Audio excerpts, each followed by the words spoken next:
Numerical 1.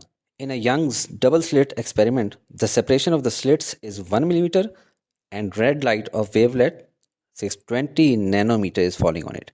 Determine the distance between the central bright band and the fifth fringe on the screen, which is 3 meter away from the slit.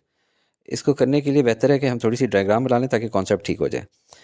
ये देखें, ये एक जो है double slit वाली side है और इनके बीच में जो सेपरेशन है वो है 1 मिलीमीटर की, और जो रेड लाइट यूज़ हो रही है उसकी वेवलेंथ है 620 नैनोमीटर, और ये फॉल कर रही है आगे एक स्क्रीन के ऊपर।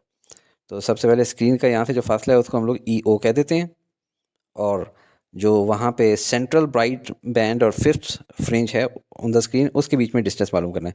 तो ये सेंट्रल ब्राइट बैंड, फिर उसके बाद फिफ्थ फ्रिंज कहाँ बनेगी, 1 2 3 4 5 ऊपर की तरफ। और ये क्यों बन रही है, क्योंकि इन दो स्लिट से यहाँ पे लाइट आ रही है।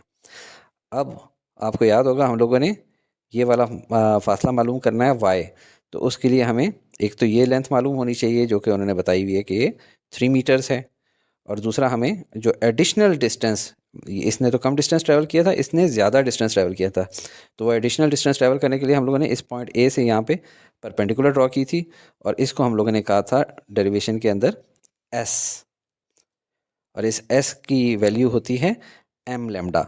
यानी अगर ये फर्स्ट फ्रिंज है तो 1 इंटू लेमडा, सेकेंड फ्रिंज है तो 2 इंटू लेमडा, थर्ड फ्रिंज है तो 3 इंटू लेमडा, फिफ्थ है तो 5 इंटू लेमडा।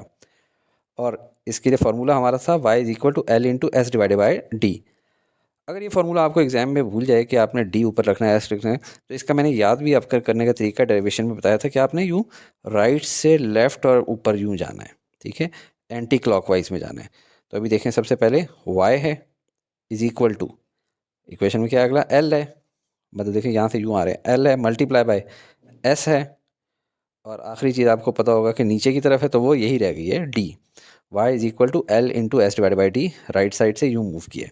अब s की जगह हम लोग इसके अंदर m लेमडा डाल दें तो हमारे पास वैल्यू आ जाएगी y is equal to m into lambda L divided by D. तो बस तकरीबन हमारा क्वेश्चन सॉल्व हो गया अगर ये आपको न्यूमेरिकल के अंदर आपको फार्मूला आ गया। गिवन क्या है हमारे पास वो लिख लेते हैं। सबसे पहले separation between slits d is equal to 1 millimetre. 1 millimetre कितना होता है, 1 इंटू 10⁻³ मीटर। रेड लाइट की वेवलेंथ कितनी है, लेमडा 620 नैनोमीटर। नैनो क्या होता है, 10⁻⁹ तो 620 इंटू 10⁻⁹ मीटर।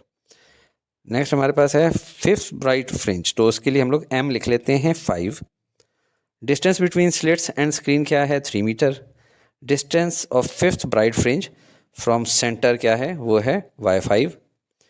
तो सोल्यूशन की तरफ चलते हैं। सबसे पहले वही फार्मूला लिख लेते हैं y फिफ्थ के लिए, m multiply by lambda L divided by D. तो चूंकि फिफ्थ फ्रिंज है ज़्यादा m की वैल्यू हो जाएगी 5, लेमडा की वैल्यू ऊपर गिवन है 620 इंटू 10⁻⁹, l है हमारे पास 3 डिवाइडेड बाय डी, डिस्टेंस कितना है 1 इंटू 10⁻3। तो 5 मल्टीप्लाई बाय 620 मल्टीप्लाई बाय 3 करेंगे तो इससे हमारे पास वैल्यू आ जाएगी 9300, और इसके ऊपर 10⁻⁹ है, 10⁻³ के ऊपर लेके जाएंगे तो ये बन जाएगा 10⁻3। अभी 9300 है, ये है 10⁻⁹, तो 10⁻3 जब इसके साथ आएगा तो ये बन जाएगा 10⁻6। उस 10⁻6 में से 10⁻³ हम लोग अलग करके इसके साथ मल्टीप्लाई कर लें तो ये बन जाएगा 9.3, और पीछे बच गया था 10⁻3, तो 10⁻3 अलग लिख लिया, और यूनिट है मीटर। अब 10⁻3 को हम मिली लिख सकते हैं, तो हम लिख लेते हैं 9.3 मिलीमीटर। यही हमारी बुक का भी आंसर है।